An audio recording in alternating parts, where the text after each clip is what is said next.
Sa gitna naman po ng mas pinahigpit na seguridad sa Mindanao, 5 lalaki po ang hinarang ng otoridad sa pantalan ng Cagayan de Oro City matapos mahulihan ng mga peking ID. Balitang hatid ni Rida Reyes, exclusive.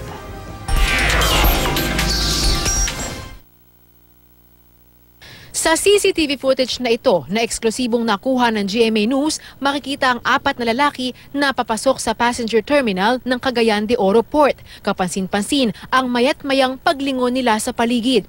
Nag-antayan muna ang grupo bago tumulak papasok sa passenger waiting area. Pero lusot man sa security inspection, hinarang din sila ng Philippine Coast Guard makaraang magpresenta ng mga peking student ID. Bukod sa 4, isang lalaki rin ang hindi pinayagang makabiyahe matapos mabigong masagot ang mga tanong ng otoridad tungkol sa kanyang pagkakakilanlan.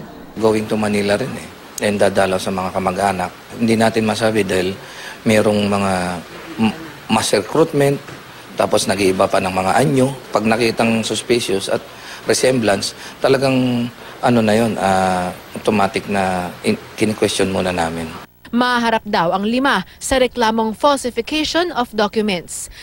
Sa pagkakataong ito raw kung kailan inaasahan ang paisa-isang tangka ng mga terorista na makalabas ng Mindanao, mas mahigpit pa ang pagbabantay na gagawin ng otoridad. Isa itong Cagayan de Oro Port sa mga pinakabinabantayang port dito sa Mindanao dahil isa rin to sa mga posibleng maging exit point ng mga terorista o ng mga sympathizers nila.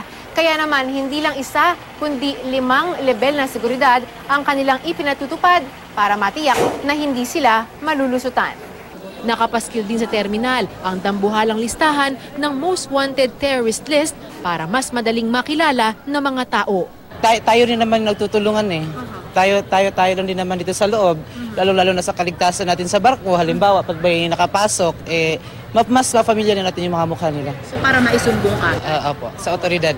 Seguridad sa mga tao dito, para siguro ang pagbiyahe. Lahat ay subject na suspect ngayon dahil hindi natin alam kung supporter pa ba sila.